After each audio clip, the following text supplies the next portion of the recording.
அருகே இருப்பதனால் இரவுக்கு தெரியாத பகலுக்கு புரியாத பொழுதொன்று நீ காட்டினாய்.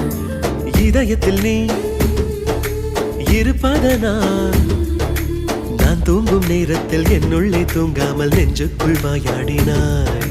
கண்ணாடி நீ கடிகாரம் நான் உன்னுள்ளே ஓடோடி வாழ்வே.